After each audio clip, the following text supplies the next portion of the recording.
La France, expulsée du Mali, la France n'en finit plus de connaître une série d'humiliations et veut se refaire une santé sur le plan diplomatique.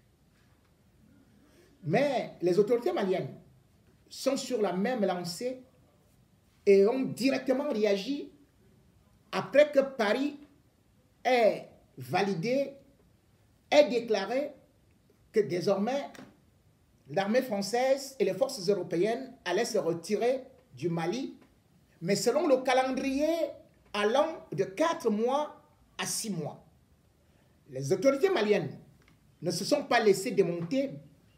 Elles ont immédiatement réagi par un communiqué du colonel Abdoulaye Maïga, lu au niveau de la chaîne publique malienne, où le temps était tout donné, les autorités maliennes accusant la France d'avoir de façon unilatérale rompu les accords de défense qu'ils avaient signés et par voie de conséquence devaient donc prendre aussi une position par rapport à cette déclaration des retraits des troupes françaises au Mali concernant, par exemple, toutes les forces qui y étaient depuis 2013, donc Serval devenu ceci et aussi Takuba devenu cela. La France donc a eu une réplique des autorités ou de la junte militaire. Et la junte militaire, dans son communiqué, a déclaré qu'il faudrait que Paris enlève ses troupes sans délai, c'est-à-dire immédiatement. La France qui voulait avoir de la respiration se retrouve donc acculée au mur par le Mali, par les autorités maliennes qui sont en train véritablement d'étrangler une grande puissance. Oui, la grande puissance de la France est presque mise à genoux, acculée et obligée d'agir. Macron, concluant le sommet, le 6e sommet Union africaine-Europe, a voulu, dans un ton laconique, menacer ou alors mettre en garde des autorités maliennes en disant qu'il faudrait que cela se passe en ordre. Mais les autorités maliennes n'entendent pas de cette oreille. C'est donc un ultimatum qu'on vient de donner à la France pour retirer ses troupes du Mali. Une deuxième gifle, voire une troisième, puisque la première, c'était bien évidemment l'expulsion de l'ambassadeur de la France de Bamako. Et puis, justement, cet autre communiqué qui nous a ramené à cet imbroglio et maintenant, nous en sommes à ce que c'est la France qui doit partir le plus tôt possible. Comment la France va agir? A-t-elle encore des possibilités de pouvoir relever sa tête? La France a annoncé qu'elle devait se redéployer au Niger. Mais comment? Avec quelle capacité? Il faut se dire que les 3 bases militaires du nord du Mali, pour essayer déjà d'enlever le matériel qui y est, au moins c'est 100 chars, 100 blindés. Comment faire pour les déplacer? Eh bien, il faudrait donc effectuer un pont aérien. Or, ce matériel-là, on ne le veut plus en France. Il est déjà désuet, il est suranné, il est même périmé. Il faut donc le redéployer quelque part en Afrique, d'autant plus que la France doit bien contrôler ses intérêts en Afrique. C'est des intérêts stratégiques. Parce qu'il faut, selon 2013, le rapport du Sénat français et du Parlement, il faudrait que la France reste en Afrique pour bénéficier des ressources minières et énergétiques. C'est le Sénat français qui l'a écrit. Il faudrait donc que la France puisse redéployer ce matériel ailleurs. Parce que l'autre matériel reviendra en France, ce qui va créer justement ce qui doit engendrer un grand pont aérien ou maritime. on ne peut pas tout rapatrier. Puisque, comme j'ai dit, ce matériel est déjà périmé. Il faudrait donc le redéployer. Et la France a annoncé que ce sera au Niger. Or, actuellement, au Niger, il y a la société civile qui est vent debout contre cette décision et qui fait déjà des communiqués. Ces communiqués-là, c'est qu'on ne veut pas accueillir le matériel français au niveau du Niger. Puisque justement la constitution nigérienne, dans son article 169, dit que, contrairement à ce que Emmanuel Macron a dit que justement l'accord a été trouvé avec les autorités maliennes et aussi de la CEDEAO, mais la constitution malienne, nigérienne, autant pour moi, dit effectivement que pour des accords, pour les ratifier, il faut d'abord que le Parlement se réunisse. Le Parlement nigérien ne s'est donc pas réuni, ce qui signifie que le déploiement des forces françaises au Niger va connaître un sérieux problème. Un sérieux problème dans la mesure où les Nigériens également sont aujourd'hui presque comme un certain nombre d'Africains qui ne veulent plus accueillir la France. Et d'ailleurs, comment est-ce que ce matériel va y arriver? Puisque on sait déjà que dernièrement, au niveau du Burkina Faso, rien que les camions de ravitaillement de l'armée française avaient été attaqués, bloqués même, et qu'ils ont dû rebrousser chemin. La France va donc passer par eux. D'autant plus qu'aujourd'hui, au niveau du Burkina Faso, c'est aussi une autre junte militaire qui est installée là-bas. Il faudrait donc trouver des raccourcis, peut-être en passant par le Bénin, ou alors les ports maritimes, ce qui veut dire que ça fait au moins 1474 km à parcourir avec ces chars-là pour revenir au Niger. Et au Niger, il faut bien savoir que les Américains sont installés là-bas. Il y a leur base. Ils ont les drones là-bas. Ils sont à Niamey, ils sont à Agadez. Comment est-ce qu'ils vont donc cohabiter? Et surtout, il faut se dire une chose, si les autorités maliennes ont décidé d'aller au bras de fer contre la Grande France, c'est parce qu'il y a quelque chose derrière. S'il y a quelque chose derrière, cela veut dire un grand soutien des grandes puissances. Ces grandes puissances sont qui? Certes la Russie, certes la Chine, mais derrière il y a aussi les États-Unis. Puisque les États-Unis, aujourd'hui, bien qu'étant alliés de la France, ont compris que la France est en train de perdre ses pédales et les États-Unis doivent s'installer, justement, visent les grandes matières qui se retrouvent, bien sûr, dans ce qu'on appelle le golfe de Guinée et aussi le Sahel. Là, il y a des sols très très rares. Là, il y a l'uranium, là, il y a le gaz, là, il y a le pétrole, là, le lithium.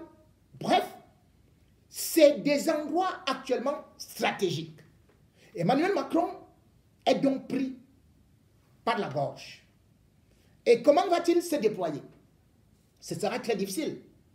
Et on pourrait donc se retrouver avec les ports de Douala qui pourraient accueillir le matériel français. Ça, le Cameroun ne le dit pas. Il faut bien savoir que même quand le matériel français devait transiter par la République centrafricaine, ou pour aller dans d'autres endroits, et même au Tchad, ça passait par le Cameroun.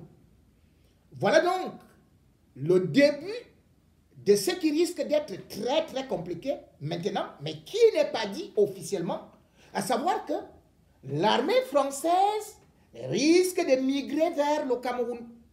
Ah oui, ça les autorités camerounaises, d'ailleurs de toutes les façons, Paul Biya avait déjà dit qu'il est le meilleur élève de la France, seront donc obligés dans les jours, les mois qui viennent, parce que chassés aujourd'hui au niveau du Mali, vont se réfugier au niveau du Cameroun et le peuple camerounais ne saura pas.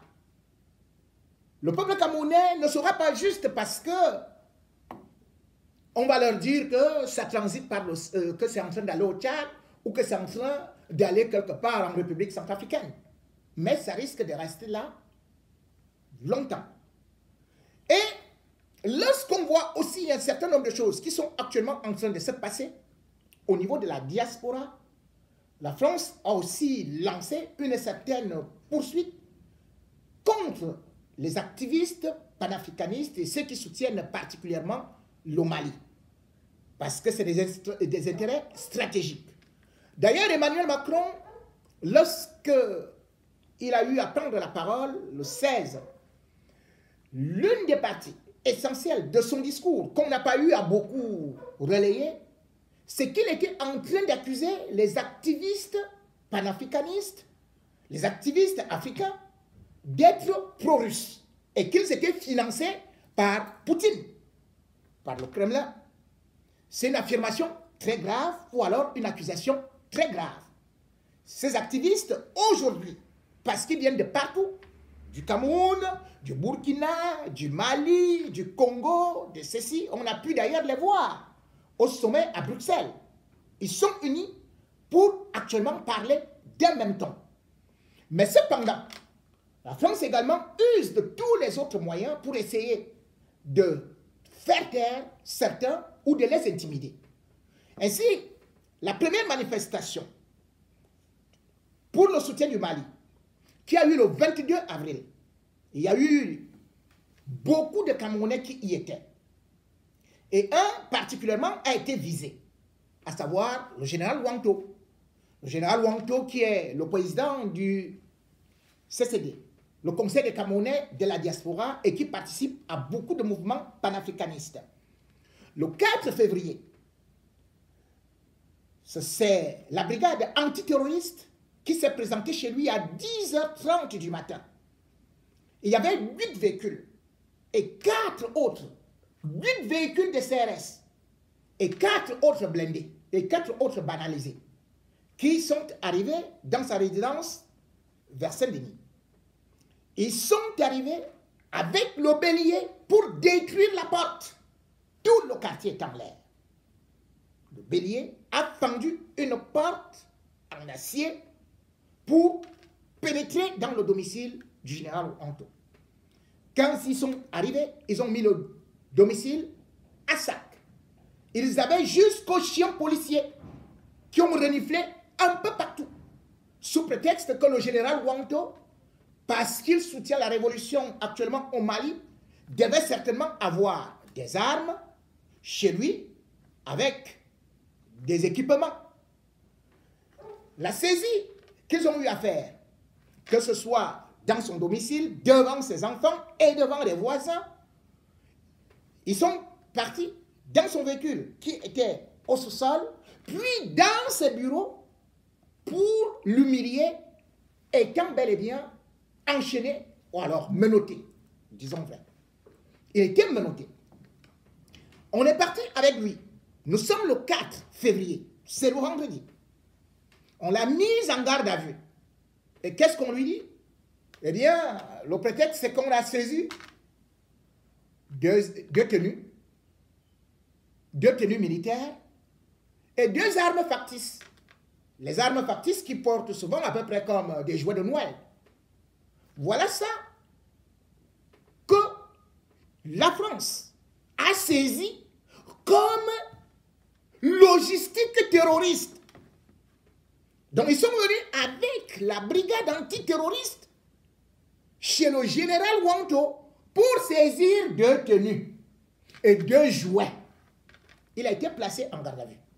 L'avocat du peuple, Maître Nomon, est parti à son secours, enfin à son assistance, avec le procureur qui avait déjà eu à préparer un long dossier pour le jeter directement en prison. Mais finalement, qu'est-ce qu'on a constaté? Au lieu d'aller parler d'autre chose, on lui a posé plutôt des questions sur le Mali. Pourquoi est-ce qu'il doit agir ainsi? Tout a donc tourné autour du Mali.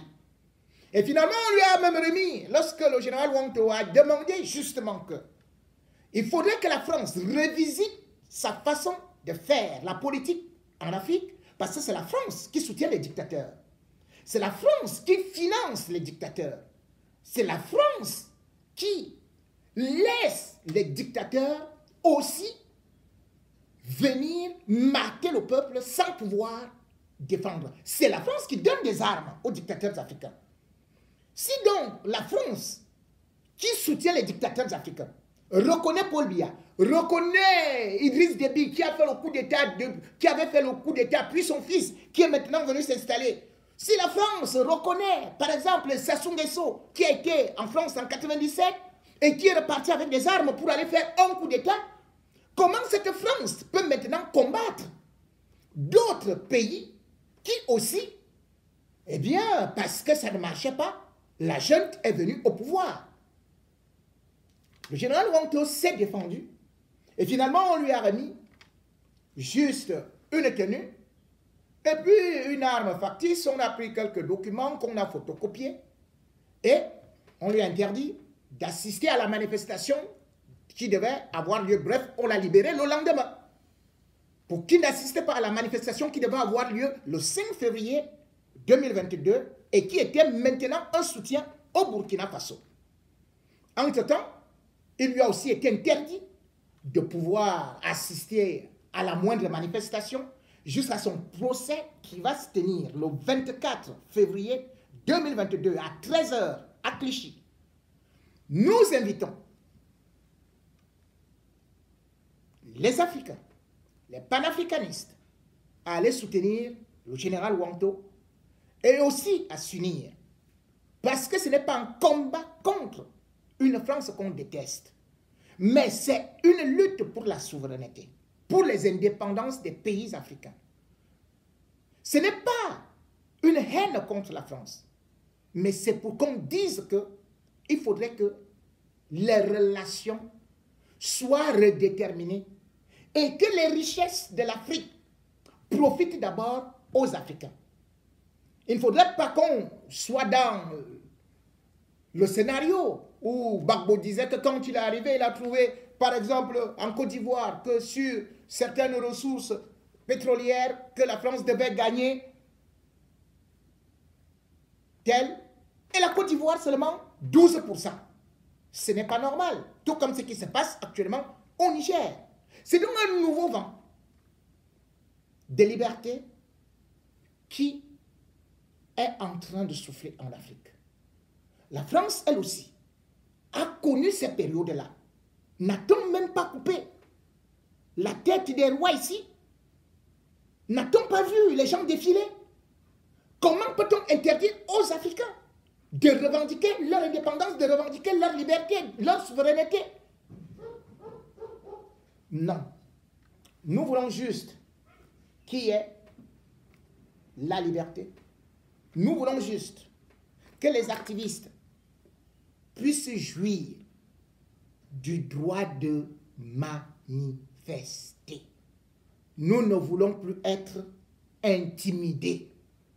Et nous disons aujourd'hui que l'heure de la vérité est arrivée.